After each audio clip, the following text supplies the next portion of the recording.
Andrews గారు ఈ సృష్టికర్త సభలు పెట్టడం మనం చూస్తున్నాం, వస్తున్నాం. అనేక ఆత్మలు రక్షణ పొందుతున్నాయి. దేవునికే మహిమ కలుగును గాక. అలాగే వేదికను అలంకరించిన అభిషిక్త దైవజనులందరికీ నా హృదయపూర్వకమైన వందనాలు. సౌండ్ తక్కువ ఉందా?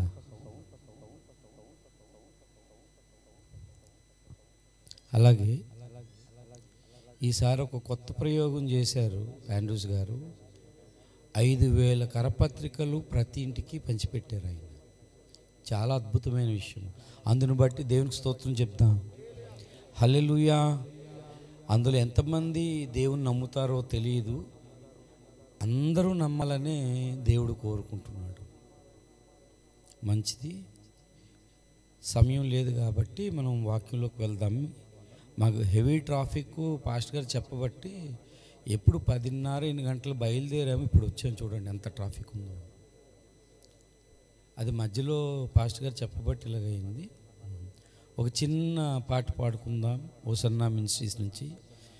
గొప్ప దేవుడా మహోన్నతుడా, ఆత్మతో సత్యముతో ఆరాధింతును, ఆనందింతును, ప్రేమింతును, ఆత్మతో సత్యముతో చెప్పడకూడదు. గొప్ప దేవుడా మహోన్నతుడా, ఆత్మతో సత్యముతో ఆరాధింతును, ఆనందింతును, సేవింతును, ఆత్మతో సత్యముతో ఆరాధింతు. సర్వసత్యములో నే నడచుటకు, నిత్య సియోనులో నన్ను నిలుపుటకు. సర్వసత్యములో నే నడచుటకు, నిత్య సియోనులో నే నిలుచుటకు. జీవపు వెలుగులో నడిపించుచున్నావు, ఈ సంపూర్ణత నాలో కలిగించుచున్నావు. గొప్ప దేవుడా మహోన్నతుడా, ఆత్మతో సత్యముతో ఆరాధింతును, ఆనందింతును, సేవింతును, ఆత్మతో సత్యముతో ఆరాధింతును. దేవునికి స్తోత్రం. హల్లెలూయా. దేవుని పరిశుద్ధ గ్రంథము నుండి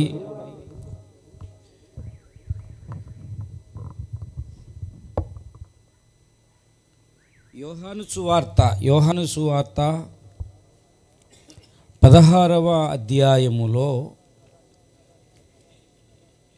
కొత్త నిబంధన గ్రంథములో ఎక్కడా చెప్పలేని ఒక విషయాన్ని పరిశుద్ధాత్మ దేవుడు యోహాను ద్వారా రాయించాడు. ఈ మాట చూడండి దయచేసి. 16:12. నేను మీతో చెప్పవలసినవి ఇంకనూ అనేక సంగతులు గలవు గాని ఇప్పుడు మీరు వాటిని సహింపలేరు. అయితే ఆయన అనగా సత్యస్వరూపి అయిన ఆత్మ వచ్చినప్పుడు మిమ్మును సర్వసత్యములోనికి నడిపించును. ఆయన తనంతట తానే ఏమీయూ బోధింపక, వేటిని వినినో వాటినే బోధించి సంభవింపబోవు సంగతులను గూర్చి మీకు తెలియజేయును. ప్రార్థన చేసుకుందాం.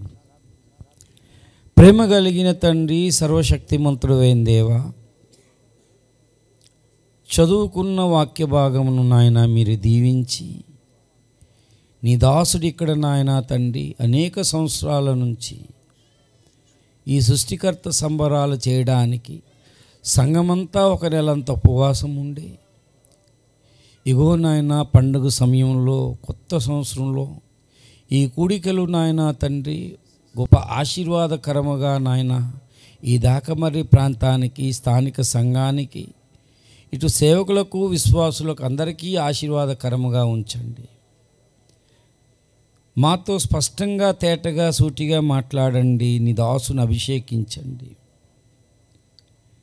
నీ దాసుడు ఎంత అయోగ్యుడు, అనర్హుడో మీరు ఎరుగుదురు తండ్రి. మీరే నాయన నోట మాట ఉంచి మీరు బోధిస్తే తప్ప ఇగో మాకు నాయన సత్యం అర్థము కాదు. మా ఏకాగ్రతను పాడు చేయపూనుకున్న సకల చీకటి శక్తులను యేసు రక్త బలాన్ని బట్టి బంధించి పారద్రోలుతున్నాం. వాక్యం వెల్లడి కాకుండా, అవగాహన కలగకుండా, సత్యంలోకి రాకుండా ఆటంకపరుస్తున్న దురాత్మలను యేసు నామమున బంధించి పారద్రోలుతున్నాం. తిరిగి ఇదిగో నాయన వాక్యంలో నుంచి మాతో మాట్లాడమని ఈ సభలో తలపెట్టిన సేవకుణ్ణి, ఆత్మీయ బిడ్డలను, భౌతికంగా ఉన్న బిడ్డలను అందరినీ పేరు పెట్టి దీవించమని యేసయ్య దివ్యనామం అడిగి వేడుకొనుచున్నాం తండ్రి. ఆమేన్. దేవుని పరిశుద్ధ గ్రంథములో సత్యము అనే మాట మనం చూస్తాం. ఎందుకు సత్యం గురించి మనం మాట్లాడాలి అంటే, మనందరికీ తెలిసి ఇదే యోహాను పత్రికలతో రాస్తూ, మొదటి యోహాను 5 దయచేసి చూడండి. బైబిల్స్ ఉన్నవారు తెరవాలి. మనము వాక్యం వినడానికి వచ్చాం. మనం 5:19 ఎవరైనా చదువుతారా? మొదటి యోహాను 5:19. మనం దేవుని సంబంధులమనియు లోకమంతయు దుష్టుని యందు ఉందన్ననియు ఎరుగుదము. అంటే ఈ లోకములో ఒకడున్నాడు, వాడు దుష్టుడు. వాడుకున్న స్వభావం ఏమిటి అంటే అబద్ధము, అబద్ధానికి జనకుడు వాడు. బైబిల్స్ చదువుకున్న వాళ్ళు దయచేసి చూడండి, లేని వారు నా మాటేనండి. ఈ లోకం దుష్టుని యందు ఉంది. ఈ దుష్టుడు ఎవరంటే ఆడి పేరేం పేరంటే అబద్ధానికి జనకుడు. ఎప్పటి నుంచి అంటే ఆది నుండి, ఆదామవ్వల దగ్గర నుంచి అబద్ధమే చెప్పాడు వాడు. ఈ లోకంలో అబద్ధం ఉంది కాబట్టి సృష్టికర్త సంబరాలు మనం చేయాలి. మనం సృష్టికర్త ఏమో సత్యాన్ని స్థాపించువాడు. అందుకే నేను సత్యమును గూర్చి సాక్ష్యం ఇచ్చుటకు నేను పుట్టితిని అన్నాడు. దేవునికి స్తోత్రం. హల్లెలూయా, హల్లెలూయా. కాబట్టి సత్యం అంటే ఏమిటి అంటే బైబిల్లో స్పష్టంగా చెప్పింది. సత్యం అంటే ఏమిటి అంటే నేనే మార్గము, నేనే జీవము, నేనే అని చెప్పాడు. నేనే సత్యము, నేనే జీవము. సత్యం అంటే ఏమిటి అంటే యేసయ్య బోధించిన వాక్యమే సత్యమని. ఇటు యోహాను సువార్త అందరికీ తెలుసు 14:6లో, యోహాను సువార్త 17:17లో వాక్యమే సత్యము అనే మాట ఉంది. 17:17లో పాత నిబంధనకు పోతే 119వ కీర్తన ఎవరైనా చదవండి. 160వ వచనములు ఏమని ఉంటుందంటే, 160వ వచనంలో ఏముంటుందంటే చూడండి దయచేసి. నీ వాక్య సారాంశము సత్యము. దేవునికి స్తోత్రం. హల్లెలూయా, హల్లెలూయా. బైబిల్లో ఈ మూడే ఉన్నాయండి. యేసు అనేది సత్యం, యేసు చెప్పిన వాక్యము మాత్రమే సత్యం, యేసు ఈ లేఖనాలన్నీ అంటే లేఖనాలు అంటే 66 గ్రంథాలు. చాలామందికి తెలియటం లేదు. ఎవరో ఒకరో చేసే ఇలా నమ్మాడు, ఇలా సాక్ష్యం కలిగి సాక్ష్యం విని వెళ్ళిపోతున్నారు, కానీ వాక్యం తెలియట్లేదు. ప్రతి సంవత్సరం మా మిత్రులు వాక్యం చెప్పే అవకాశం నాకు ఇస్తారు. ఎంతగానో ఆ కుటుంబం దేవుడు దీవిస్తున్నాడు. చాలామంది దేవుడు నన్ను ఇలా చేయడం చెప్తారు, అంతవరకు ఓకే. ఆ తర్వాత ఆలు వస్తే అన్నీ వచ్చినట్టేనా? ఊహులు రావాలి కదా. ఊహులు వచ్చిన తర్వాత ఇంకేముంది అనుకుంటాడంట పిల్లడు. చాలా తర్వాత అక్షరాలు ఉన్నాయి, అక్షరాలు కలిపి ఒక మాల తయారు చేయాలి. ఈ మాల ద్వారా కొన్ని వాక్యాలు చదవాలి, వాక్యం ద్వారా కొన్ని భావాలు తెలుసుకోవాలి. చాలామందికి బైబిల్ దొరికింది కానీ బైబిల్లో ఉన్న యేసు కొంతమందికి దొరకలేదు. యేసు దొరికాడు కానీ యేసు చెప్పిన వాక్యం ఇంకా దొరకలేదు వాళ్ళకి. వాక్యం దొరికింది కానీ వాక్య సారాంశము అన్నాడు. దేవునికి స్తోత్రం, హల్లెలూయా. వాక్య సారాంశం అంటే 66 గ్రంథాలు. 66 ఎందుకు రాశాడు, 67 ఎందుకు లేదంటే ఆదామును సృష్టించినప్పుడు 6వ దినాన చేశాడు. జాగ్రత్తగా ఆలకిస్తే మీరు దేవుడు మీతో మాట్లాడతాడు, మీకు కొన్ని విషయాలు అర్థమవుతాయి. యేసు ప్రభువారు కూడా పరలోకం నుంచి దేవుడు ఆయన పరలోకంలో ఉన్నప్పుడు భూమి మీద మనుషుడుగా తగ్గించుకున్నాడు. ఆయన కూడా 6. దేవుని సంఖ్య 7 లేక 3 అయినప్పుడు తగ్గించుకుంటే 6 అనేది అవుతుంది. 3 కదండి, తగ్గిస్తే 2 అనేది రాదు ఇక్కడ. ఎందుకంటే ఆదాం సంఖ్య 6 అయినప్పుడు ఈయన పేరు కూడా కడపటి అని ఉన్నప్పుడు ఈయన కూడా 6. ఎందుకంటే రోమా సంఘానికి రాస్తూ యేసుప్రభు వారు ఎవరంట, రాబోయే ఆదాముకు గుర్తు అయి ఉన్నాడంట. దేవునికి స్తోత్రం. మొదటి ఆదాము కాదు, అసలైన ఆదాము, అసలైన ఆదాము ఈయన గుర్తుగా ఉన్నాడంట. ఈయన అర్థం కావాలంటే భూమి మీద ఉన్న ఒక ఆదాము అర్థం కావాలా అని లేఖనములో రాయించాడు. ఇంత పరిశోధన ఎవరూ చేయరు. మాకెందుకండి యేసు ప్రభు దేవుడు అని మాకు తెలిసిండి అని కొంతమంది సింపుల్గా తీసి పాడేస్తారు. టీచర్ చెప్పిన పాఠాలు తెలిసండి అని ఎగ్జామ్ దగ్గరికి వెళ్తే పాస్ అవుతారా? ఆ పాఠాలు చదివి లోతుగా ధ్యానించి రాత్రులంతా ఒక డాక్టర్ అవ్వాలంటే ఎంత కష్టం తెలుసా? ఒక ఇంజనీర్ అవ్వాలంటే చాలా కష్టం. కానీ ఈ భూమి మీద సత్యం దొరకడం అంత ఈజీ కాదు. ఈ బైబిల్లో అందరికీ చూడండి, యేసుకంట జ్ఞాని ఎవరు లేదు, కానీ ఒక జ్ఞాని సొలొమోను చెప్పాడు. ఏం చెప్పాడంటే మహాజ్ఞాని ఆయన. యేసు ఇలాంటి మహాజ్ఞానులకే జ్ఞాని ఆయన. సత్యం అనేది దూరంగా ఉంది, బహులోతుగా అంత ఈజీ కాదు ఇలా చెప్పడానికి. చాలామంది సాక్ష్యాలు విన్నాను. చాలామంది చెప్తారు దేవుడు ఇలా దర్శించాడు అలా దర్శించాడు, ఎంతో అద్భుతంగా ఉంటాయి, కానీ సత్యంలోకి రారు. యేసనే సత్యం తెలిసింది కదా, మరి వాక్య సత్యం తెలిసిందా? వాక్య సత్యం తెలిసింది, వాక్యంలో సత్యం నేను ఎలా ఉండాలో తెలిసింది, కానీ మరి వాక్య సారాంశం తెలిసిందా? 3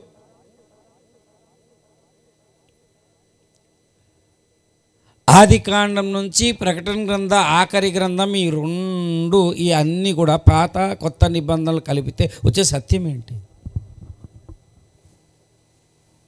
మేము ఎందుకు సేవ చేస్తున్నామంటే మేమేనా, వెనుకట్లున్న సేవకులేనా? మొట్టమొదటి ఆదాము పాపము చేసి దేవుని మహిమను పోగొట్టుకున్నాడు. ఆ మహిమని ఇవ్వాలని చెప్పి ఇంకొక ఆదాము కన్యమరియుల గర్భంలో పుట్టి సిలువలో మరణించి సమాధి చేయబడి 3వ దినాన్ని తిరిగి లేచి 40 దినాలు అగుపడి తండ్రి కుడి పార్శ్వమున ఇప్పుడు విజ్ఞాపన చేస్తున్నాడు. 2వసారి రాబోతున్నాడు.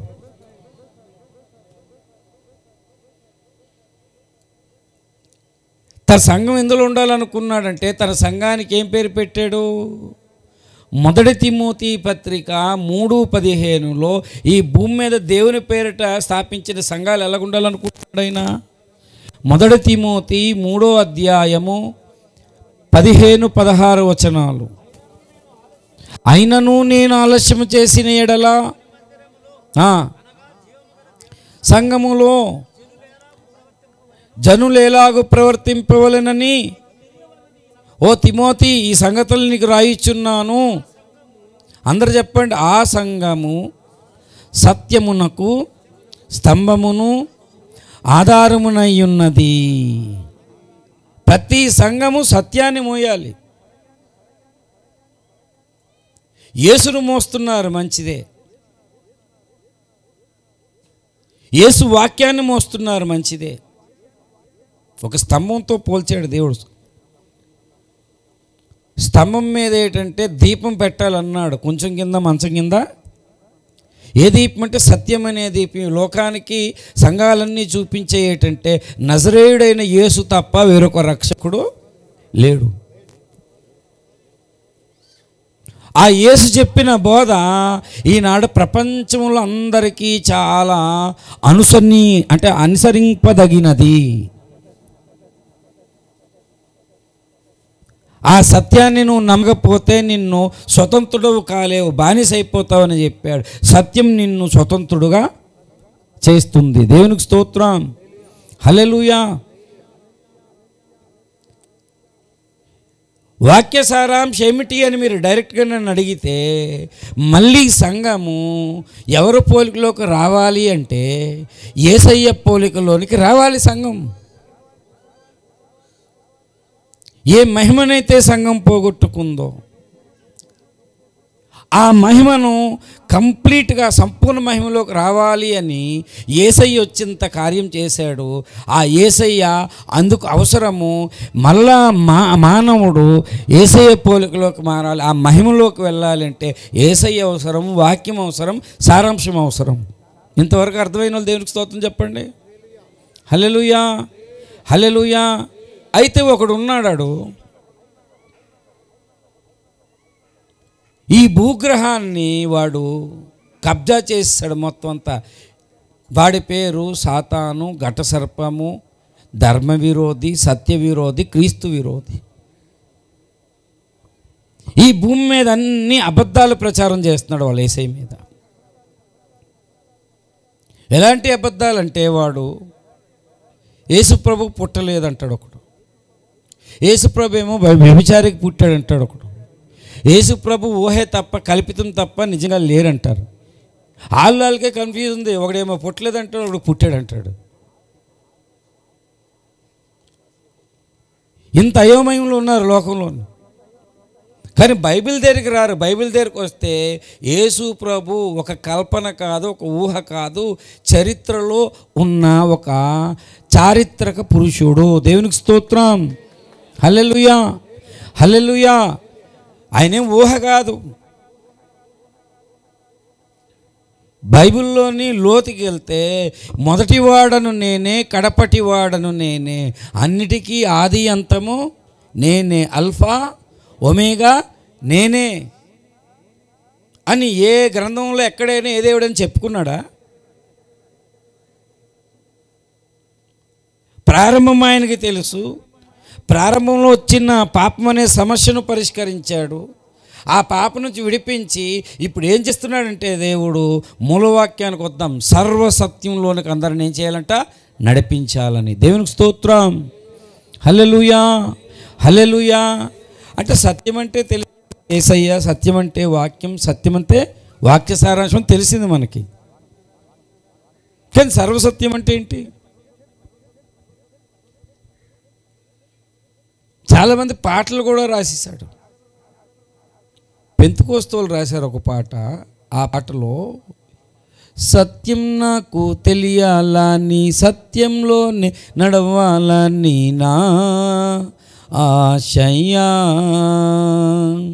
సత్యం నాకు సత్యంలోని నడవాలని నా ఆశయ్యా, సర్వసత్యంలోనికి నడుచుటకు పంపబడిన వాడ ఇప్పుడే దిగిరమ్మయ్యా, సర్వసత్యంలోనికి నడుపుటకు పంపబడిన వాడ ఇప్పుడే దిగిరమ్మయ్యా, నాలో నీవు నీలో నేను, నాలో నీవు నీలో నేను కలసి ఉండాలయ్యా,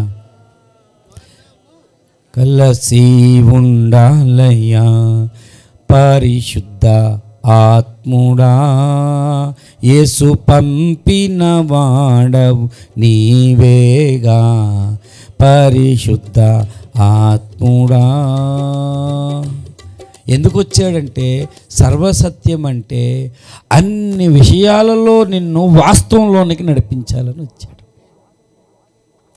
సర్వసత్యం అనగా భ్రమ కాదు, యేసయ్య భ్రమ కాదు, యేసయ్య నిజమని నిరూపించడానికి పరిశుద్ధాత్మ దేవుడు వచ్చాడు. యేసయ్య వాక్యం లేకుండా ఎవరు బానిసత్వం నుంచి బయటికి రారు. ఏంటా వాక్యం అంటే నువ్వు నమ్మి బాప్తిజం పొందితేనే ఆ పాపం నుంచి నువ్వు విడుదల పొందుతావని ఆ వాక్యం సత్యం. దేవునికి స్తోత్రం. హల్లెలూయా, హల్లెలూయా. అందుకనే ఆ సువార్త సత్యం. ఈనాడు ఏం జరిగిందంటే యథార్థంగా చెప్పాలి, క్రైస్తవ సమాజం బాధపడుతుంది ఇప్పుడు నేను చెప్తే. ఈనాడు క్రైస్తవ సంఘం ఏం చేసిందంటే పౌలు కాలంలోనే ఇది జరిగిందంటే ఈ కాలంలో జరగదా? 2 కొరింథీ 11:4 ఏలయనగా వచ్చిన వాడెవడైనను మేము ప్రకటింపని మరి ఒక యేసును ప్రకటించినను మీరు యొక్క అంటే ఏమన్నాడు అంటే ఈ పౌలు పొందిన మీరు పొందిన అన్నాడా పొందనన్నాడా? మీరు పొందని ఆత్మను పొందినను అంటే అర్థం ఏంటంటే యేసును పెట్టాడు, ఆత్మను పెట్టాడు, సువార్తను పెట్టాడు. యేసయ్య సువార్త పౌలు చెప్పిన విధానం వేరు, ఈనాడు చెప్తున్న వేరొక సువార్త అయిపోయింది. అది పౌలు పొందిన ఆత్మ వేరు, ఈనాడు ఆత్మ ఆత్మ ఆత్మ అని చెప్పి వేరొక ఆత్మను పొందుతున్నారు. ఇది నేననలేదు, పౌలు అన్నాడు ఈ మాట. వేరొక ఆత్మ అన్నాడంటే ఒరిజినల్ ఆత్మ ఉన్నట్టే కదా. మేము ప్రకటింపని వేరొక సువార్త అన్నాడంటే అర్థం ఏంటి? పౌలు ప్రకటించే సువార్త వేరు, ఈనాడు ప్రకటింపబడుతున్న సువార్త వేరు. పౌలు ప్రకటించిన యేసు, పౌలు పొందిన ఆత్మ, పౌలు పొందిన ఈ సువార్త ఒరిజినల్ అయితే ఇది డూప్లికేట్ క్రైస్తవ్యం తయారైంది నాడు. ఏంటండి అంటే ఇంత బైబిల్ ఉందని కూడా చాలామందికి తెలియదు.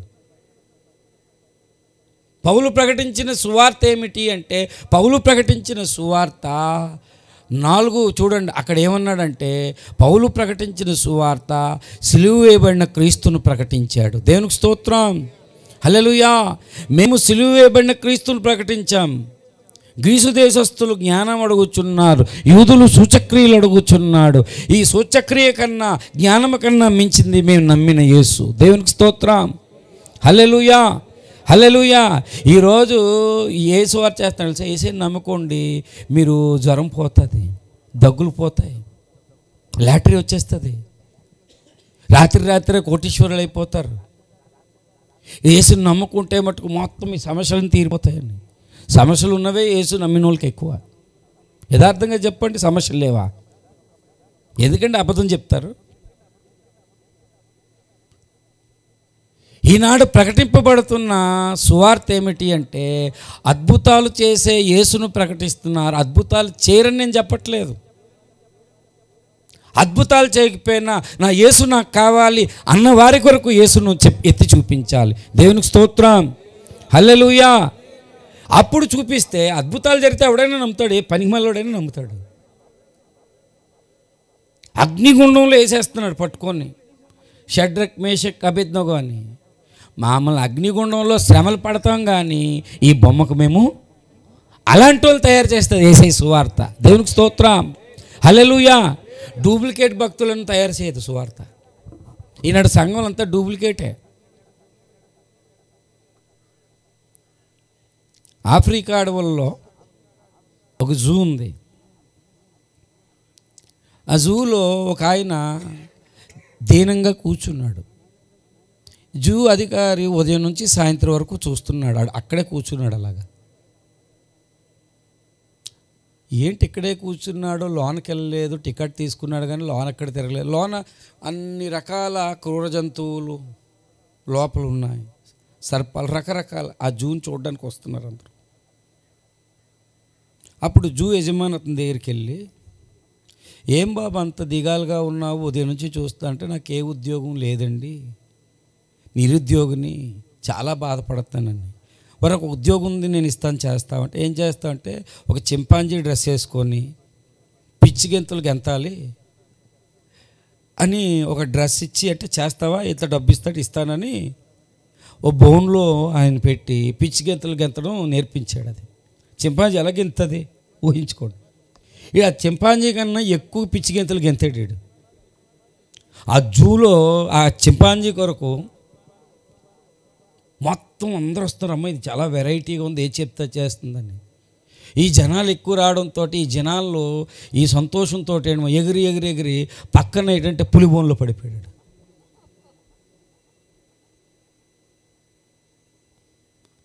అమ్మో నా పని అయిపోయింది, ఈ పులి నన్ను తినేస్తుందని. ఇంకా వాడు 101 కొట్టుకుంటుంది, నీకు అయిపోయింది ఆ పని. అప్పుడు పులి మాట్లాడుతుందంట, నువ్వు భయపడద్దు, నీలాగే నేను కూడా వేషం వేశానని. తీరా జూ అంతా ఎంక్వైరీ చేస్తే పులి, సింహం మొత్తం నక్కతో సహా అన్ని డూప్లికేట్. ఈనాడు దేవుని సంఘాల్లో అంత డూప్లికేట్ అండి, ఒరిజినల్ లేదు.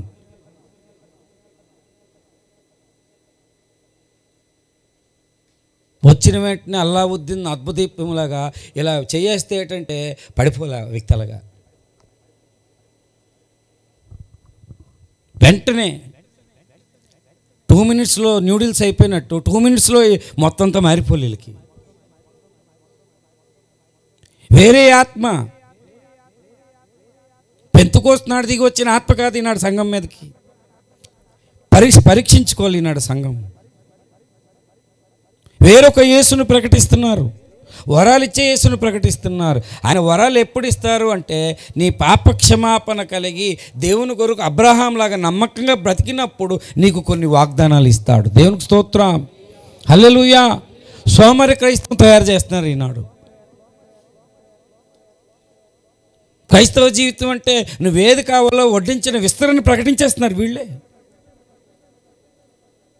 క్రైస్తవ జీవితం అంటే అదొక సియోను యాత్ర, శ్రమలతో కూడుకుంది. శ్రమల్లోనే నేను యెహోవాకు మొర్రపెట్టి తినన్న దావీదు లాంటి వాళ్ళు కనిపించట్లేదు.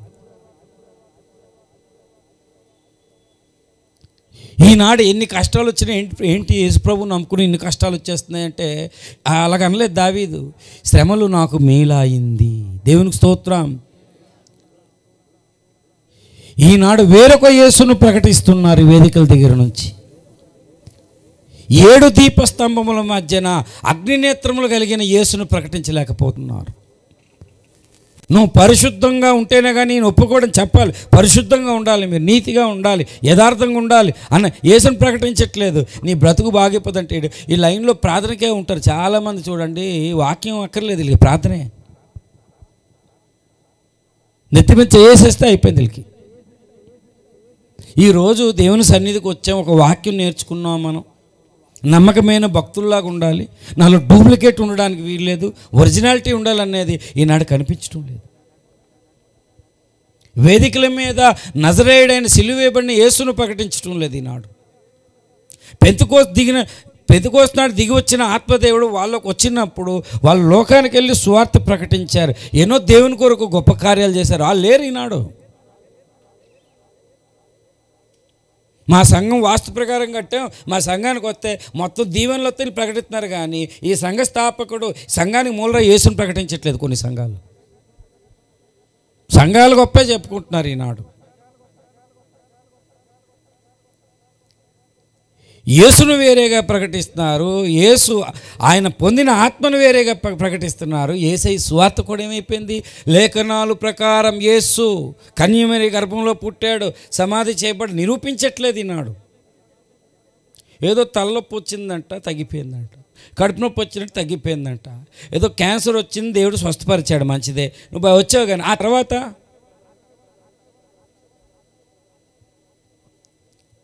ఏవో మంత్రాలు చదువుతారు, ఏదో మంత్రాలు చదువుతారు, ఫలానా ఇలా చదువుతారు. మనమేమో ఇలాంటి వాడిని దేవుడు బాగు చేస్తాడు అనుకుంటాం. మనం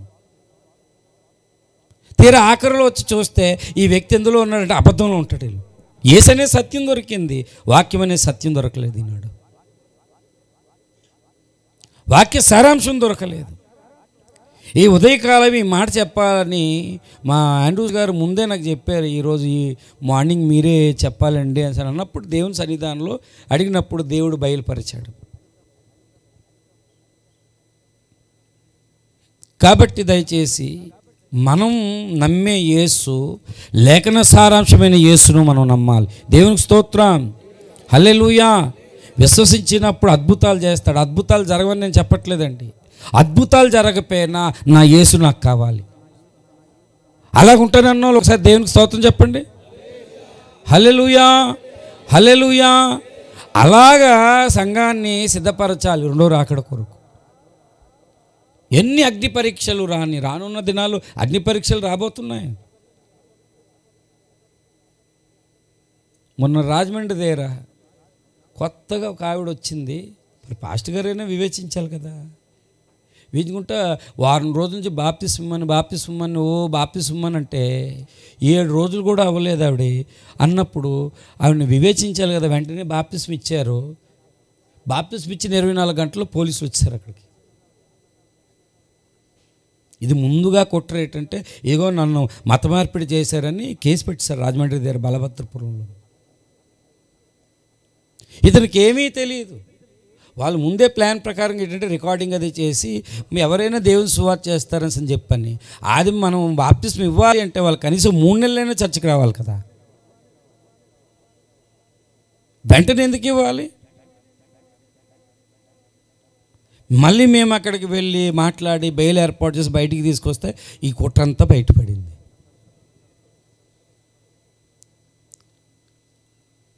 దేవుడు చెప్పినట్టు ఆ వ్యక్తిని మనం సంఘంలో ముందు సహవాసం రావాలి, తర్వాత చూడాలి. ఎంత ఆసక్తితో నడుస్తున్నారు ఎంతనేదంటే ఫిలిప్ సందర్భంలోనే ఏంటంటే ఆ ఇథియోపియన్ నపుంసకుని తీసుకొస్తారు కావాలని. అతని విశ్వాసం ఎక్కడ? ఇప్పుడు ఈనాడు విశ్వాసం ఎక్కడ?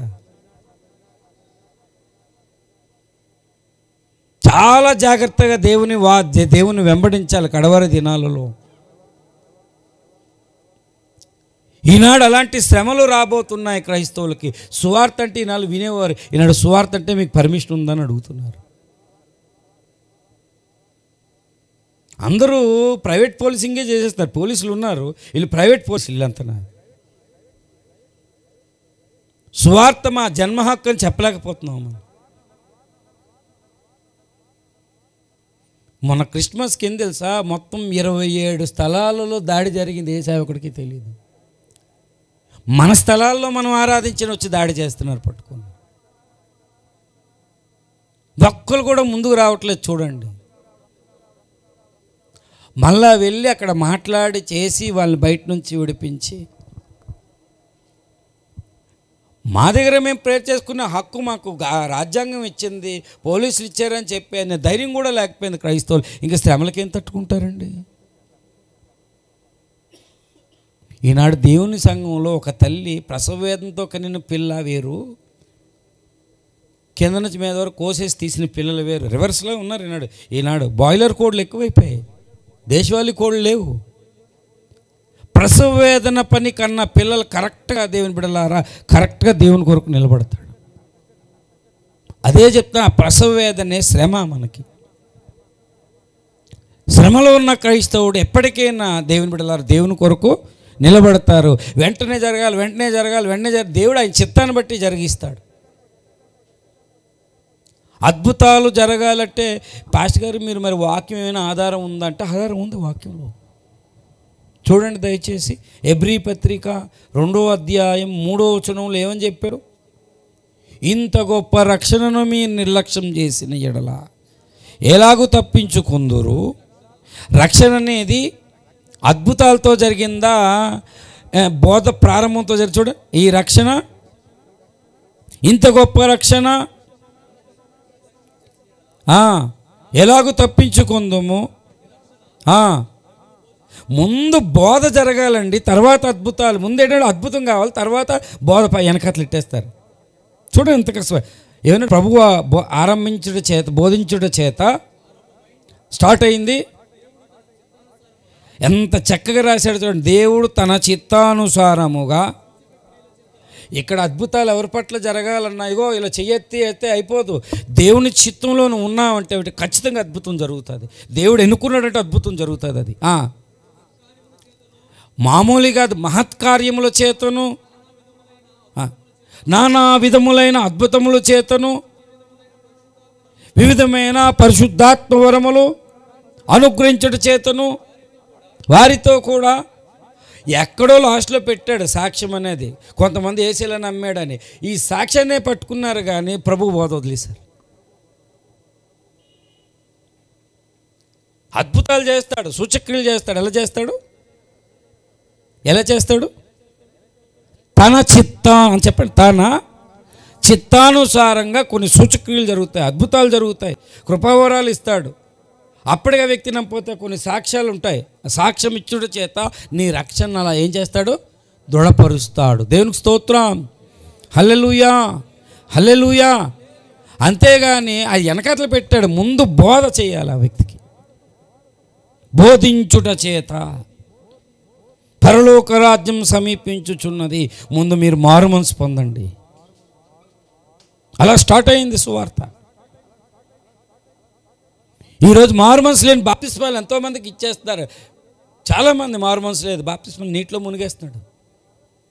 అంతవరకు ఏంటంటే పొడిపాపి నీటిలో మునిగడి తడిపాపి అవుతున్నాడు, అంతే. మారు మనసు లేదు. మారు మనసు అంటే ఏంటండి కూడా తెలియదు. మారు మనసు అంటే రాంగ్ రూట్లో ఉన్నాడు, ఇంతవరకు ఏవేవో అనుకున్నాడు. ఈ ప్రకృతిని ఇవన్నీ చూసి వీటన్నిటినీ సృష్టించిన సృష్టికర్త వైపుకు నేను మళ్ళేనని ఆ వ్యక్తి కరెక్ట్ సాక్ష్యం ఇస్తే అప్పుడు బాప్తిస్మం గురించిన బోధ చేసి, అంటే సరి అయిన సువార్త నేను గ్రహించింది ఏంటంటే బైబిల్లో సరి అయిన లేఖనాల ప్రకారం సువార్త ప్రకటింపబడినప్పుడు ప్రజలు బాప్తిస్మం యొక్క ప్రాముఖ్యతను గ్రహిస్తారు. దేవునికి స్తోత్రం కలుగునుగాక. ఈనాడే బాప్తిస్మానికి ఎలాగొస్తున్నాడు? ఇగో దేవుని నమ్ముకో మీ భర్తను మార్చేస్తాడు, దేవుని నమ్ముకో ఎల్ఐసి పాలసీ 3 లక్షలు అయిపోతుంది, దేవుని నమ్ముకో ఇల్లు వచ్చేస్తుంది. ఇలా చెప్తున్నది డూప్లికేట్. ఇది మేము ప్రకటింపని వేరొక సువార్త నాడు వేతుల దగ్గర ప్రకటింపబడుతుంది. ఇది నేననలేదు, పౌలు అన్నాడు. మేము పొందిన ఆత్మను వేరొక ఆత్మను వాళ్ళు ప్రకటిస్తున్నారు.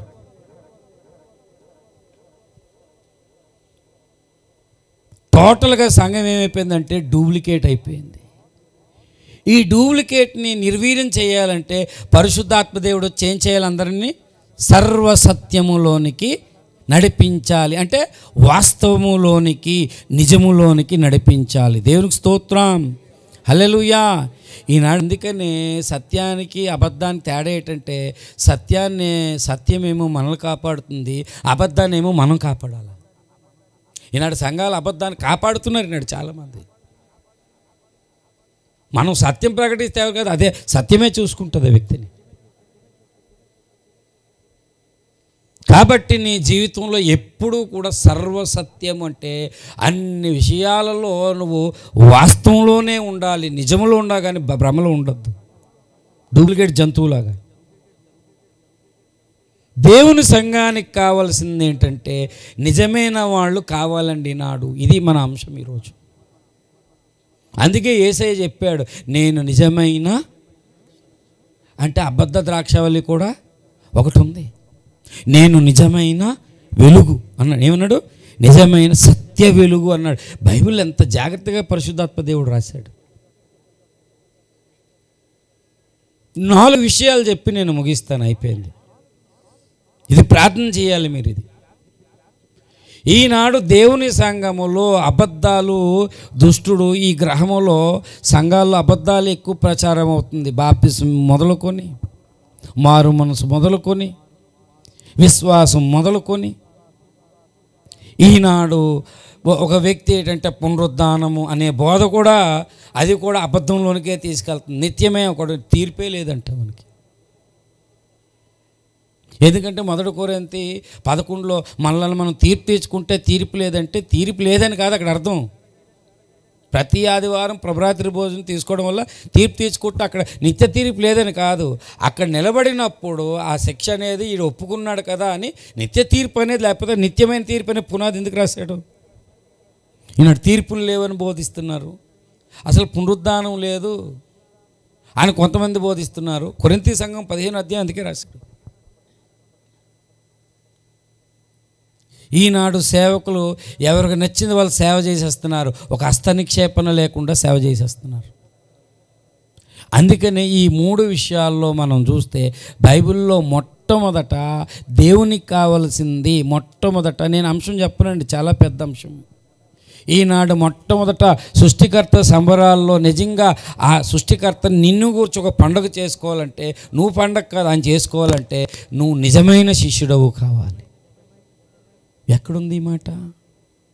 యోహాను సువార్త, నేను లేఖనమే చూపిస్తాను. నేను యోహాను సువార్త 8వ అధ్యాయం దయచేసి 32 చూడండి. 31. కాబట్టి యేసు తాను నమ్మిన యూదులతో నా వాక్యమందు నిలిచిన వారైతే నిజముగా శిష్యులయ్యుండి సత్యమును గ్రహించెదరు. దేవునికి స్తోత్రం. ఏ శిష్యులని చెప్పాడు? ఒక పాస్టర్ గారికి నకిలీ శిష్యులు ఉండకూడదండి. నేను ఒక దైవజనుడు చెప్తుండగా నేను విన్నాను. నేను 14 సంవత్సరాలు ఆ కుమారుడికి దైవజన్ దగ్గరికి వెళ్ళి తగు వేసుకున్నాడు. నాకు బాప్తిస్మిత్త ఇవ్వా, నాకు నా పాపాన్ని నేను గ్రహించాను, ఇస్తావివ్వా, నేను చనిపోతే ఎవరు కారణం అని. ఆయన ఏమని ఒప్పో నువ్వు, ఇంకా నీకు టైం పడుతుందని పంపించాడు. ఆయన తలుపేసుకున్నాడు. రాత్రంతా కుండపోతగా వర్షం వచ్చింది. తెల్లవారింది. ఆయన తలుపు తీసి బయటకు వచ్చాడు. మొహం కడుక్కుని చూస్తే తడిసిపోయి రాత్రంతా కూడా చెట్టు దగ్గరే ఉన్నాడు. అప్పుడు ఆ కుర్రోని తీసుకొని ఈయన ఏడ్చి బుట్టబుట్ట కన్నీరు కార్చి, నువ్వు నిజంగా శిష్యుడు రా బాబు, వెళ్ళిపోవాలి కదా, ఎందుకు వెళ్ళలేదు, ఇలా జ్వరం వచ్చేదంటే మీరు నా మొహం చూపించద్దు, నా దగ్గర రావద్దు అని అన్నారు. చూడండి, నా గురువుకి ఎలాగైనా నిజమైన శిష్యుడిగా నేను ఉండాలని తీర్మానించుకున్నా. ఈ రోజు ఇలాంటి వాళ్ళు ఉన్నారండి. వాక్యంలో ఒక మాట చెప్తే చాలు, వచ్చే ఆదివారం వస్తారో లేదో తెలియదు శిష్యులు. పాస్టర్ గారికి కూడా తెలియదు ఆ సంఘటన. ఆత్మ ద్వారా మాట్లాడుతుంటాడు. ఇగో ఆ పక్కోళ్ళు నాతో మనకు పడలేని వాళ్ళు చెప్పేశారు పాస్టర్ గారికి వెళ్ళి.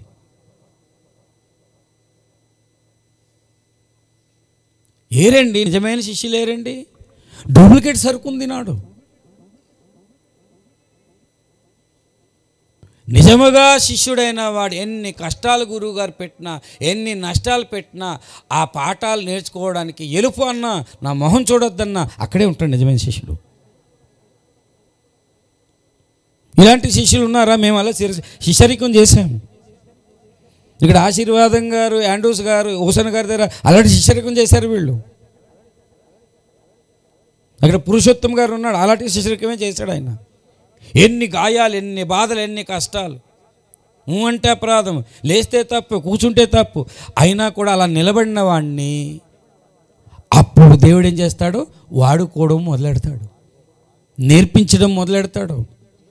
శిష్యుడు అంటే అర్థం ఏంటంటే నేర్చుకునేవాడు. నీకు ఓపిక లేనప్పుడు దేవుడు నేర్పించడండి. ఈరోజు చాలా విషయాలు నేర్చుకొని ఈరోజు మీకు చెప్పగలుగుతున్నాం మేము. అంటే ఎంత ఓపిక, ఎన్ని గాయాలు, ఎన్ని బాధలు, ఎన్ని శ్రమలు, ఎన్ని నష్టాలు ఓర్చుకున్నాం మేము. ఈ రోజులు చిన్న మాట కూడా తట్టుకోలేకపోతున్నారు ఈనాడు. ఒకసారి పాస్టర్ గారు వాక్యం చెప్తూ దేవుడు ఆత్మ గనుక ఆరాధించేవారు ఎక్కడుంది? అది 4 యోహాను సువార్త 24. అంటే అందరూ ఒక ఆయనకి చూసి నవ్వుతున్నారంట. 4:24 ఏంటంటే ఆయనకి 4 భార్యలంట, 24 పిల్లలంట. ఆయనకి అసలు రెఫరెన్స్ పెట్టేశారు ఆయనకి. ఆయన వచ్చినట్టు యోహాను 4:24 అంట ఆయన పేరు. ఇలా తయారయ్యారు క్రైస్తవులు. ఏకపత్ని పురుషుడై ఉన్నవాడు 4 భార్యలు ఏంటండి? పోనీ మన అరబ్ కంట్రీకి వెళ్ళిన 10 మంది భార్యలు ఉంటాడు వాడికి. అలాంటి వాడికి ఏం చేయాలి? రక్షణ ఇవ్వాలి. కానీ సంఘంలో ఏమో అధ్యక్షుడు 10 ఉండదు అతనికి. ఎందుకంటే యేసుప్రభు నమ్మక ముందు ఆ పని చేశాడు కాబట్టి. నమ్మిన తర్వాత కూడా అతని పేరే యోహాను 4:24. కొంతమంది మన 3:16 3 భార్యలు, 4 భార్యలు. ఏడు క్రైస్తవులు చెత్త. భయం లేదు ఈనాడు క్రైస్తవ సంఘానికి. వెలివేస్తే మళ్ళీ ఆ చర్చికి వెళ్ళిపోతాడేమని భయం. నా దగ్గర అలాంటి తెలిస్తే మటుకు రానివ్వను నేను. పర్వాలేదు, 4 పెంచుకుంటాను నేను. కరెక్ట్గా ఉండాలి శిష్యులు. ఎందుకంటే అలాంటి శిష్యరకం నుంచి నేను వచ్చాను. నేను ఈనాడు శిష్యులు లేరండి. నిజంగా నేను చెప్పే వాక్యమందు అలా స్టాండ్ అయిపోతే నిజంగా నీవు నాకు శిష్యుడై ఉంటావు. సత్యం ఏం చేస్తుంది? నిన్ను దేనికి నువ్వు బానిస కాలేవు. ఈనాడు చాలా విషయాల్లో బానిసలు అయిపోయారు. సెల్లకు బానిసలు అయిపోయారు పిల్లలు. వీళ్ళు బానిసలు అయిపోయి ఆ పాప అన్నం తినకపోతే ఆ పాప కూడా సెల్ ఇచ్చేస్తున్నారు. కొరడాలు దొరకట్లేదండి. యేసయ్య చేసిన కొరడాన్ని ఎప్పుడు నుంచో వెతుకుతున్నాను నేను. పిల్లలు పాడు చేస్తుంది వీళ్ళే. వాళ్ళు బాగాలేకపోతే పాస్టర్ గారు ప్రార్థన చేయడం చెప్పింది వీళ్ళే. మానండి, సెల్ మానండి. ఇన్స్టాగ్రామ్లు అంట, ఇది తెలియదు నాకు, ఈరోజు కూడా తెలియదు. స్నాప్చాట్ అంట, ఫేస్బుక్ అంట. నాకు తెలిసిన ఫేస్బుక్ బైబిలేనండి. ఇందులో నా ఫేస్ అంతా కనిపిస్తుంది. ఇందులో నీ సన్నిధానములో ఏమన్నాడండి, నీ ముఖకాంతిలో నా రహస్య పాపాలు కనిపిస్తుంది అన్నాడు 90వ కీర్తనలో. మన ఫేస్బుక్ బైబిలే. ఏడండి శిష్యులు ఎక్కడున్నారు? సంఘాల్లో పాస్టర్ గారి ద్వారా దేవుడు నేర్పించిన పాఠం నేర్చుకున్న వాళ్ళు ఎంతమంది ఉన్నారు? నువ్వు శిష్యుడు కాకపోతే నెక్స్ట్ నీకు ప్రమోషన్ ఇస్తాడు. కరెక్ట్గా శిష్యుడు అయితే నెక్స్ట్ ప్రమోషన్ 1 తిమోతి పత్రిక 1వ అధ్యాయం వచనం చూడండి. 1వ వచనమే. మన రక్షకుడైన దేవుని యొక్కయు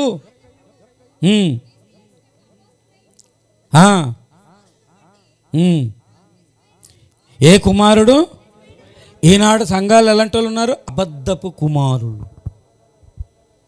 నిజమైన కుమారుడు అన్నాడు, నిజమైన శిష్యుడు అన్నాడు. నిజమైన కుమారుడు. దేవునికి స్తోత్రం. నిజమైన కుమారుడు ఉన్న లక్షణం ఏంటండి అంటే ఆ తండ్రి ఎలా నడుస్తాడో అలా నడుస్తాడు. అందుకే యేసు ప్రభువుకి దృష్టిలో చూడండి, నిజమైన కుమారుడు పౌలుకు నిజమైన కుమారుడు తీతు, తిమోతి.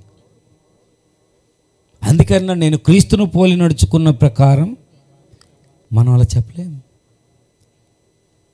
యేసయ్య ఏంటంటే ఆయన కుమారుడు, ఆయన జనితైక కుమారుడు. యేసు ప్రభు దగ్గర ఆయన నిజముగా పాఠాలు నేర్చుకున్నాడు.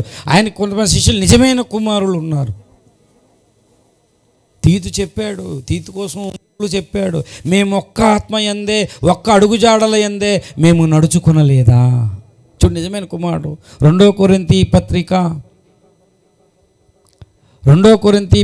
12వ అధ్యాయం 2 కొరింథీ పత్రిక 12వ అధ్యాయము. ఏదైనా రెఫరెన్స్ లేకపోతే నన్ను అడగండి. 11వ అధ్యాయం 11 ఇందాక చదువుకున్నాం కదా, చూడండి. 2 కొరింథీ అధ్యాయం 12:8 చూడండి. 18 మీ యొద్దకు వెళ్ళుటకు తీతును హెచ్చరించి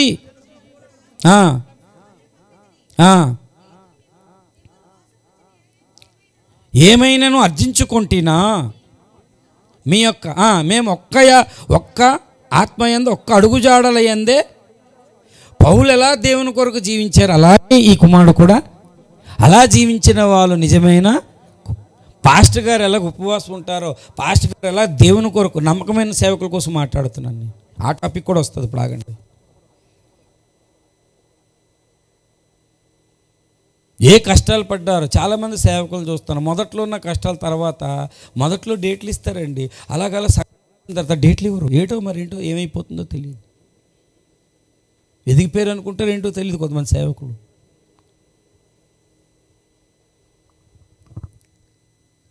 కాబట్టి దేవుని సంగమా, నిజమైన కుమారుడు అనగా ఆ పరలోకపు తండ్రి ఎలా నడిచి భూమి మీదకి వచ్చి చూపించాడు, ఆ తండ్రికి ఒక జనితైక కుమారుడు ఎలా నడిచాడో అలా నడిచిన వాడే పౌలు నడిచిన పిల్లలు నిజమైన కుమారులు. దేవునికి స్తోత్రం. హల్లెలూయా, హల్లెలూయా.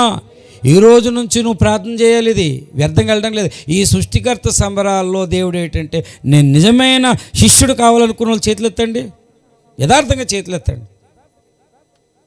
శిష్యులు అంటే దేవుడు నేర్పిస్తాడు వాళ్ళకి సేవకుని ద్వారా.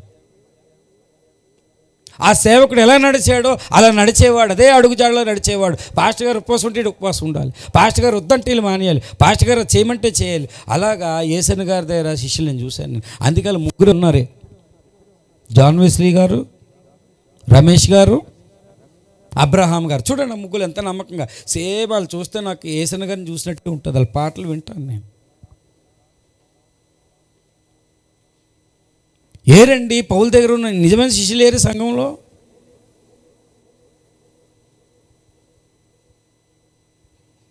యూత్ మీటింగ్స్ జరుగుతున్నాయి ఆ సంఘాల్లో. ఎవరైనా యూత్ వచ్చి పాస్టర్ గారు మాకు బైబిల్లో వాక్యం చెప్పండి అని అడగలుగుతున్నారా? ఆనాడు ఎజ్రాని అడిగారు, నెహెమ్యాని అడిగారు వాళ్ళు. ఈ రోజుల్లో ప్రార్థన ఎంత వేగంగా అయిపోతే బాగుంది అనుకున్న వాళ్ళు డూప్లికేట్ అండి ఇదంతా.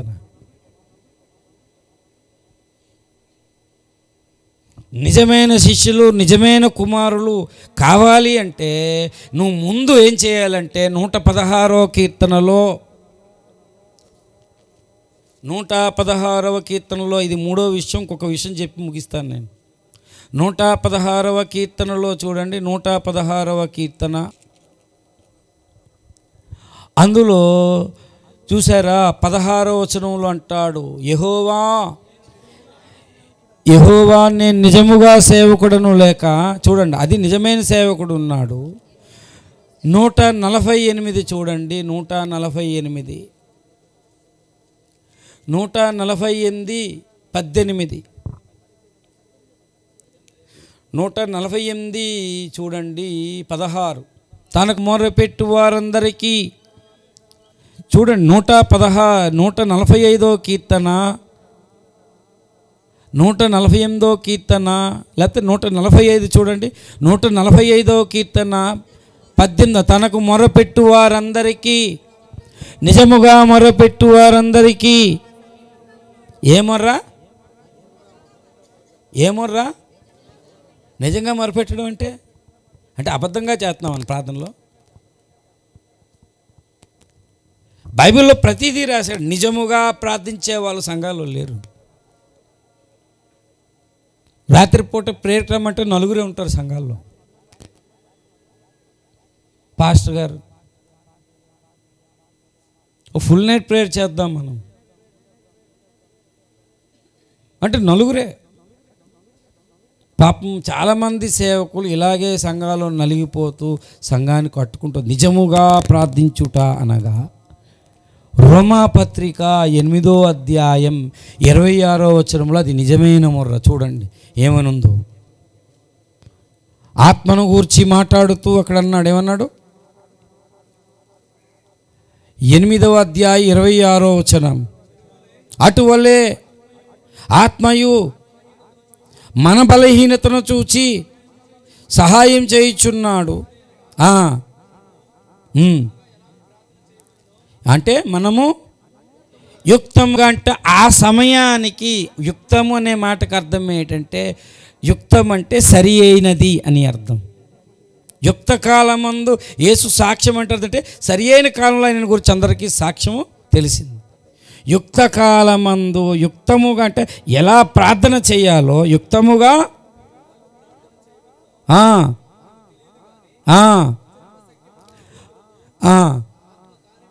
పరిశుద్ధాత్మను పొందుకొని పరిశుద్ధాత్మ చేత ప్రార్థన చేయాలి.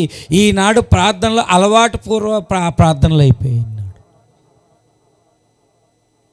పరిశుద్ధాత్మ మన బలహీనతలను చూసి ఇందులోంచి బయటికి రా సహాయం చేస్తాడట, మన చేత ప్రేయర్ చేయిస్తాడంట పరిశుద్ధాత్మ. ఇక్కడ ఎంతమందికి తెలిసి ఇక్కడ వాక్యం ఉందని?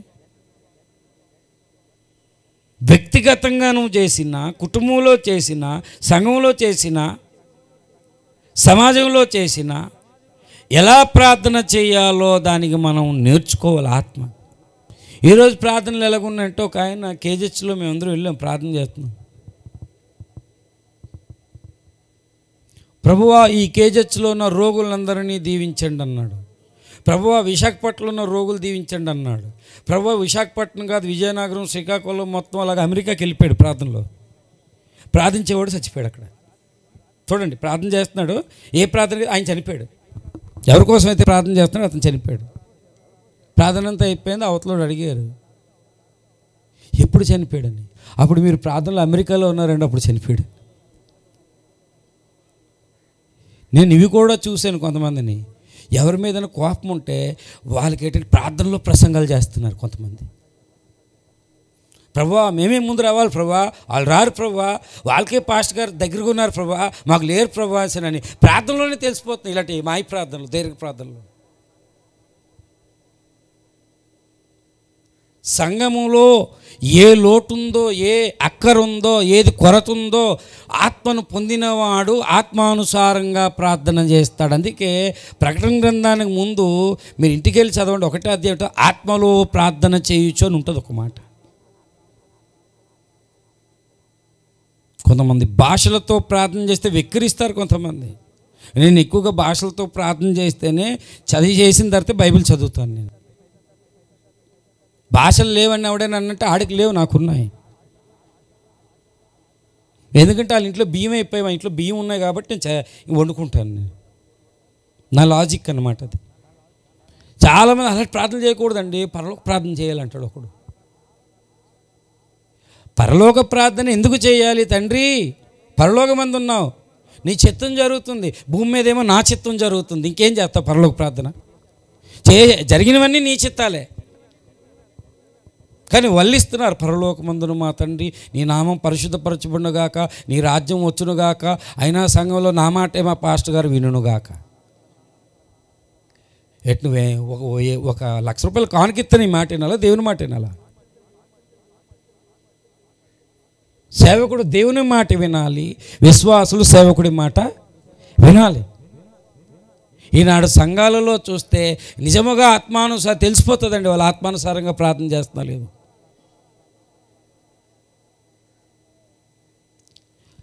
నేను పెదవాల్టేర్ పక్కన జాలర్పేట ఉంటుంది, ఒక అమ్మగారు ప్రార్థన రమ్మన్నారని వెళ్ళాను. నేను వెళ్తే ఆ ప్రార్థన చూస్తే నేనే భయపడిపోయి బిత్రపోయానండి. నేను ప్రభువా ఈ పక్కింటోడు నా స్థలం కల్పించుకున్నాడు ప్రభువా, పందులు తోలే ప్రభువా అంటుందండి.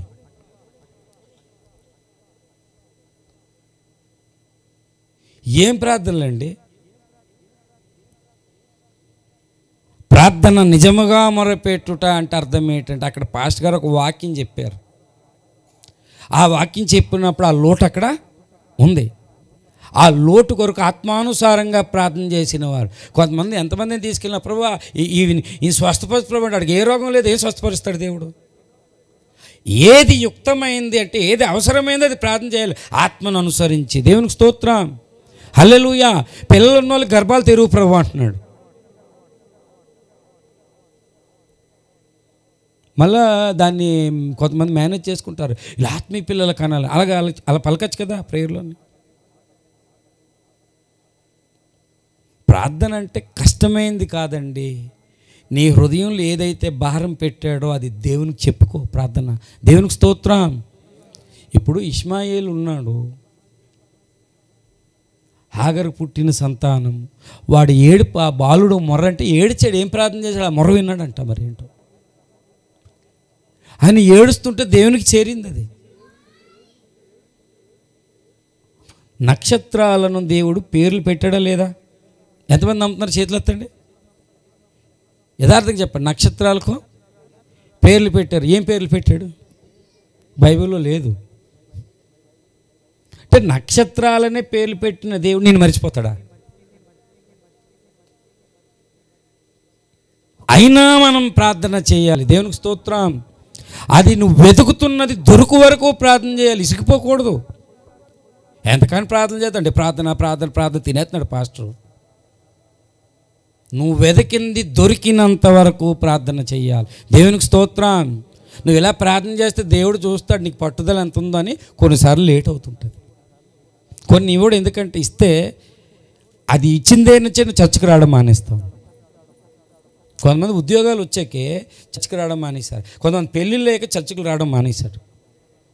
నిజమైన ప్రార్థన అంటే, ప్రభువా నీలో నా విశ్వాసం, నిరీక్షణ, ప్రేమ కడవరకు నేను నీ కొరకు నిలబడాలని ఆత్మదేవుడు చేయించే ప్రార్థన నిజమైన. ఎన్ని ఒడిదుడుకులు రాని, ఎన్ని అక్కరలు రాని, నేను నీ కొరకు నేనేం చేస్తాను? నిలబడతాను. దేవునికి స్తోత్రం, హల్లెలూయా, హల్లెలూయా. ఈ ముగ్గురిని తయారు చేయాలి ఇప్పుడు ఈనాడు సంఘం. ఫస్ట్ ఎవరిని? నిజమైన శిష్యులు. రెండోది, మూడోది నిజముగా మొరపెట్టే వాళ్ళు తయారవ్వాలంటే దేవునికి కావాల్సింది నిజమైన సేవకులు కావాలి. దేవునికి స్తోత్రం, హల్లెలూయా. చూడండి, అదే ఇందాక నేను చదివించాను, నేను మీకు 116వ కీర్తనలో చదివించాను. 116వ కీర్తన ఇందాక చదివారు కదండి, గుర్తులేదా? ఎన్నో వచనం? 16. యెహోవా, నిజముగా నేను నీ సేవకుడను, కుమారుడను. అంటే అప్పుడప్పుడు సేవకుడు కొన్నిసార్లు బంధకాల్లోకి వెళ్తాడు. అప్పుడప్పుడు సేవకుడు సైతానుగాడు కొన్ని బంధకాల్లోకి తీసుకెళ్తాడు. యెహోషువ, ప్రధాన యాజకుడైన యెహోషువ జకర్యా గ్రంథం చూస్తే మలినం అయిపోయి ఉంది. వస్త్రాలు మలినం చేసుకుంటారు. నోటి మాట వల్ల, సరిగా బోధ చేయకపోవడం వల్ల, లేకపోతే ఎలా పడితే నన్ను అడిగిన వాళ్ళు ఎవరున్నారు ఈరోజు సంఘంలో? ఏ సేవకుని ఎవరు అడుగుతారండి? నిజమైన సేవకుడు ఎవరు అంటే అపోస్తులుడైన పౌలే చెప్పాడు. చూడండి, నిజమైన సేవకుడు అంటే ఆ వ్యక్తిని ఎలాగా గుర్తుపట్టాలి అంటే అక్కడ చెప్పాడు. అపోస్తుల కార్యములు, ఈ మాట చెప్పి నేను ముగించేస్తాను. నేను అపోస్తుల కార్యములు 26వ అధ్యాయములో నిజమైన సేవకునికి 26, అపోస్తుల కార్యం 26లో అక్కడ చెప్పాడు. 19 ఏమన్నాడండి? కాబట్టి అగ్రిప్పరాజా కలిగిన ఆ దర్శనము అన్నాడు. దేవునికి స్తోత్రం, హల్లెలూయా. దర్శనము లేని సేవకులు నిజమైన సేవ చేయలేరండి. ఒక దర్శనం ఉండాలి. పౌలు దేవుణ్ణి దర్శించి, బాబు నా ప్రజలు సాతాను అధికారంలో ఉన్నాడు, క్రీస్తు అధికారంలో తీసుకెళ్ళాలంటే పౌలు ఏం చేశాడంటే 3 పనులు చేశాడు. క్రీస్తు నామం ఎరగని చోట ఏం చేశాడు? సువార్త ప్రకటించాడు. దేవునికి స్తోత్రం, హల్లెలూయా.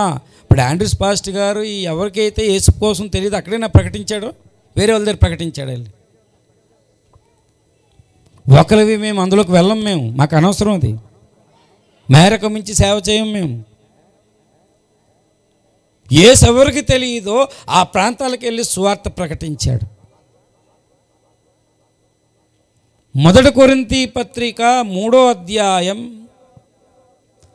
16వ చూడండి దయచేసి. 1 కొరింథీ పత్రిక 3, 9, 10. మేము దేవుని జతి పరివారమై ఉన్నారు, కృప చొప్పున శిల్పకారుని వలె. అంటే ఒక వ్యక్తికి సువార్త ప్రకటించిన తర్వాత కొన్ని పునాదుల కోసం చెప్పాలా?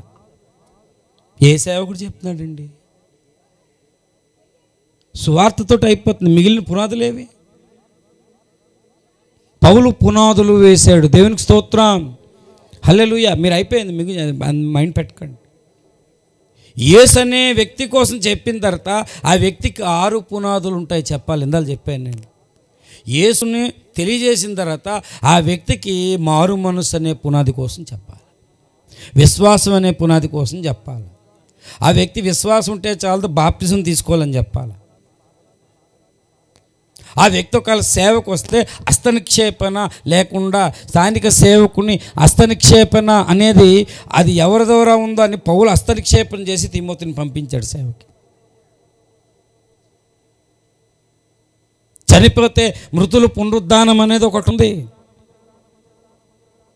నిత్యమైన తీర్పు ఒకటి ఉందని. ఇవన్నీ ఎబ్రీ పత్రిక 6, 1, 2లో ఉన్నాయి. ఇవన్నీ ఈరోజు ఎంతమంది క్రైస్తవులు తెలుసు మార్మన్స్ అనేది ఉండాలని? అన్యజనులకేమో జీవార్థమైన మార్మన్స్ ఉండాలి, క్రైస్తవులకేమో రక్షణార్థమైన. క్రైస్తవులు తప్పు చేసిన ప్రతిసారి అవకాశం ఇచ్చాడు దేవుడు, మళ్ళుకో అని తిరగాలని. సరి అయిన విశ్వాసాలు కదిలిపోతున్నాయి కొన్ని పరిస్థితులు వచ్చినప్పుడు. బాప్తిజం పొందిన వాళ్ళు కూడా విశ్వాసం కదిలిపోతుంది.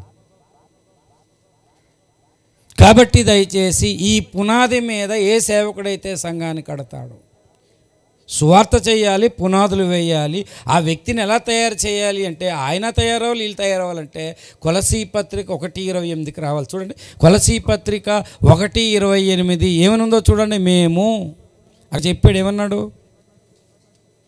కొలస్సీ 1:28 మేము ప్రతి మనుషుని క్రీస్తునందు సంపూర్ణునిగా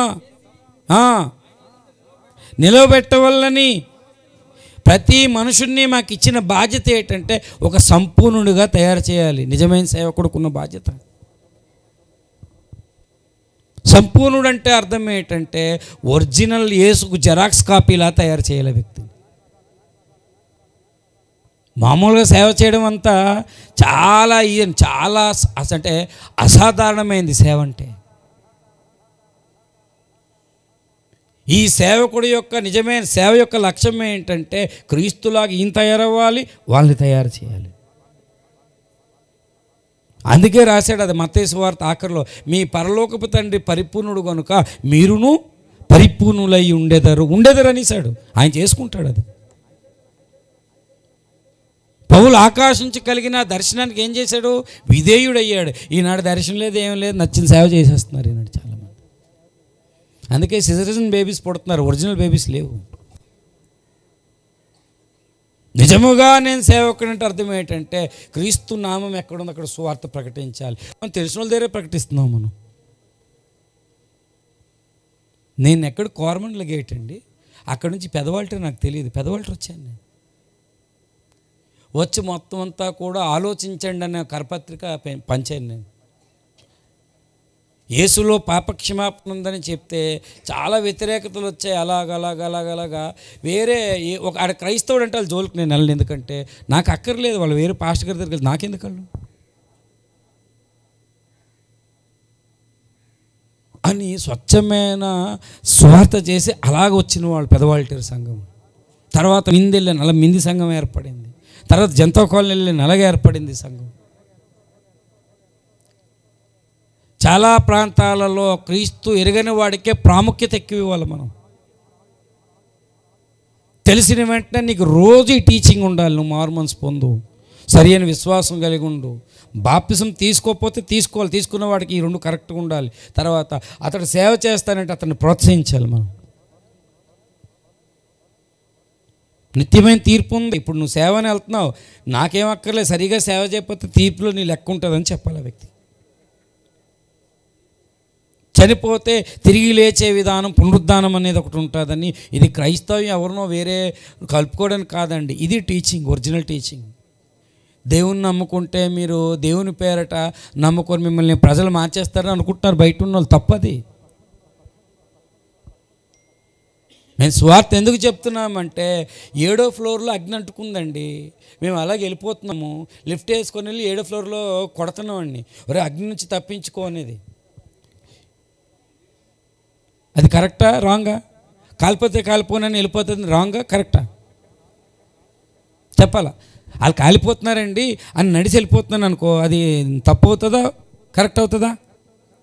తప్పు అవుతుంది, వెళ్ళి చెప్పాలి. అందుకే ఈనాడు మానవ జాతిని యేసుని నమ్మకపోతే ఇగో సృష్టికర్తని యేసుని నమ్ముకోండి అని చెప్తున్నాము. ఇది కరెక్ట్. ఇది మేలైనది చేయనరిగి అలా చేయని వానికి పాపం కలుగుతుంది. స్వార్థ ప్రకటించడం మేలైంది, పునాదులు వేయడం మేలైంది. ఒక వ్యక్తికి దేవునిలాగా తయారవడం అంటే ఈ వ్యక్తి అంతా తయారవ్వాలి.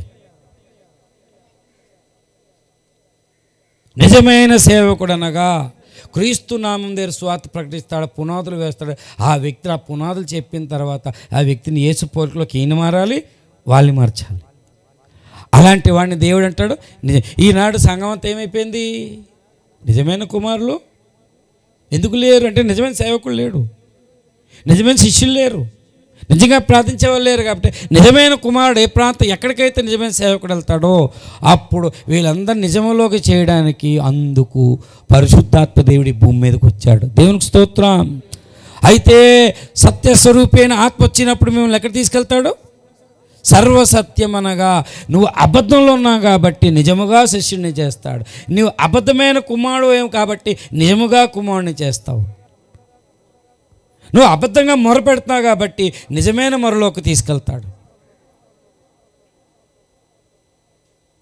వీళ్ళు తయారవ్వాలంటే సేవకులు, నిజమైన సేవకులు సంఘంలో ఉన్నప్పుడు చూడు, ఒరిజినల్ విత్తనానికి ఒరిజినల్ ఫలాలే వస్తాయి, డూప్లికేట్ విత్తనానికి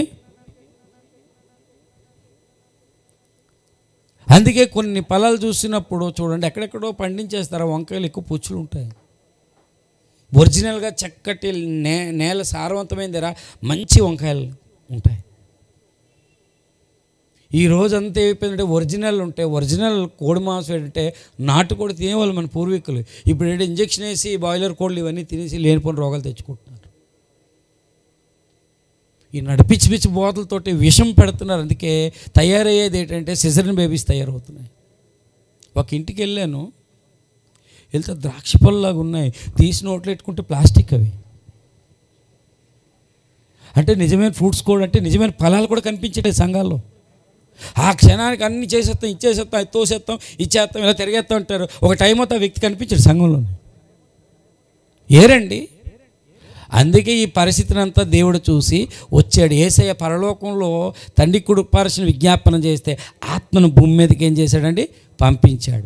ఆత్మ వల్ల నువ్వు భాషలు మాట్లాడవచ్చు, ప్రవచనాలు చెప్పచ్చు, ఎన్నెన్నో గిఫ్ట్స్ ఇచ్చాడు. కానీ ముఖ్య ఉద్దేశం ఏంటంటే అబద్ధంలో ఉన్న వాళ్ళని ఎక్కడ తీసుకెళ్తాడు? సర్వసత్యములోనికి. స్తోత్రం. ఇప్పుడు పాడుదాం పాట. సత్యం నాకు తెలియాలని, నడవాలని నా ఆశయ్యా.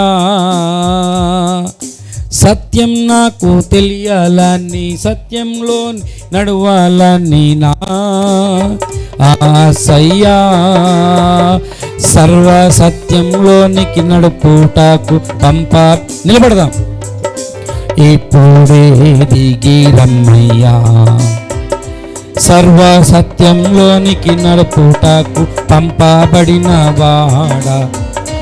దిగి రమ్మయ్యా, నాలో నీవు, నీలో నేను, నాలో నీవు, నీలో నేను కలసి ఆహ్వానితం. సత్యస్వరూపిణి మనం కలసి ఉండ, నీతోనే ఉండాలని, నీతో ఏకం అవ్వాలని నా ఆశయ్యా. గ్లోరీ. నీతోనే ఉండాలని, నీతో ఏకం అవ్వాలని నా, నాతో సదాకాలం ఉండుటకు పంపబడిన వాడా. ఇప్పుడే దిగి రమ్మయ్యా, నాతో సదాకాలం ఉండుటకు పంపబడిన వాడా. ఇప్పుడే దిగి రమ్మయ్యా, నాలో నీవు. పదం. నీలో నేను, నాలో నీవు, నీలో నేను కలసి ఉండాలయ్యా. మనం కలసి ఉండాలయ్యా. పరిశుద్ధ ఆత్ముడా, యేసు పంపిన వాడవు నీవేగా. పరిశుద్ధ ఆత్ముడా. రెండు చేతులెత్తి, ప్రేమా నేను నిజముగా నీ శిష్యుని కావా. కళ్ళు మూసుకొని అడుగుదాం. మీ ముఖనేత్రాలను మీ మూసుకొని మనోనేత్రాలను తెరిచి అడుగుదామను. ప్రభా నేను నిజముగా శిష్యుని కావాలనుకుంటున్నాను, నిజముగా కుమారుని కావాలనుకుంటున్నాను, నిజముగా మొర్రపెట్టాలనుకుంటున్నాను నాయనా తండ్రి. నిజముగా ఇదిగో నిజమైన సేవకుని సహవాసంలో ఉండాలనుకుంటున్నాను ప్రభువా. దేవా నువ్వు నిజమైన ద్రాక్షావల్లి, నిజమైన వెలుగువు నాయన, నువ్వు సత్య వెలుగు నాయన. నీ ప్రేమ సత్యమైనది తండ్రి. వందనాలు వందనాలు వందనాలు వందనాలు. నన్ను ప్రతిష్ఠించు నాయన తండ్రి, సర్వ సత్యంలోనికి నన్ను ప్రతిష్ఠించు. ఇలాంటి వాక్యాలు నాకు దయచేయి నాయన తండ్రి. ఇదో నా రక్షణ స్థిరపరచాలని నాయన నువ్వు బోధ స్టార్ట్ చేశావు, కృపావరాలు ఇచ్చావు, అద్భుతాలు సూచక్రియలు ఇచ్చావు, సాక్ష్యాలు కూడా ఇచ్చావు. నా రక్షణ స్ట్రాంగ్గా ఉండాలని నాయన సర్వ సత్యంలోనికి రావాలని కోరుతున్నందుకు వందనాలు వందనాలు వందనాలు వందనాలు. చెప్తావా దేవునితో చెప్పి ఇప్పుడు? ప్రభువా నన్ను వాస్తవంలోనికి ప్రతి విషయంలో నన్ను వాస్తవంలోనికి నడిపించి ప్రతి విషయం. జీసస్ లార్డ్ హల్లెలూయా.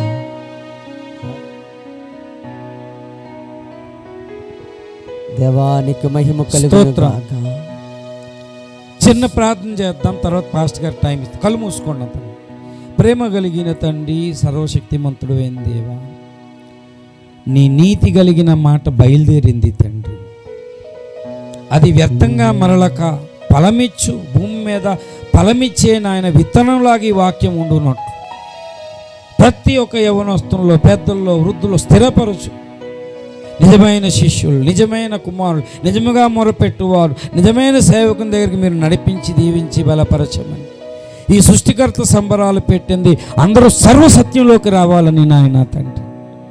ఈ ఉదయకాల వంశం నాయన తండ్రి ప్రభువా, యూదాగోత్రపు వంశములో నీవు పుట్టి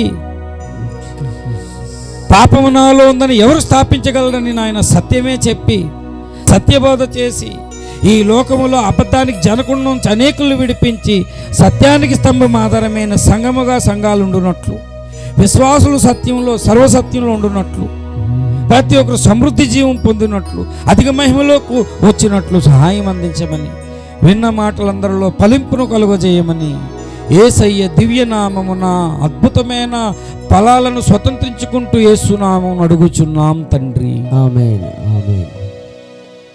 యేసునామానికి మహిమ కలుగును గాక. మరి కాస్త లేట్ అయింది ఏమనుకోవద్దు. సాయంత్రం సకాలం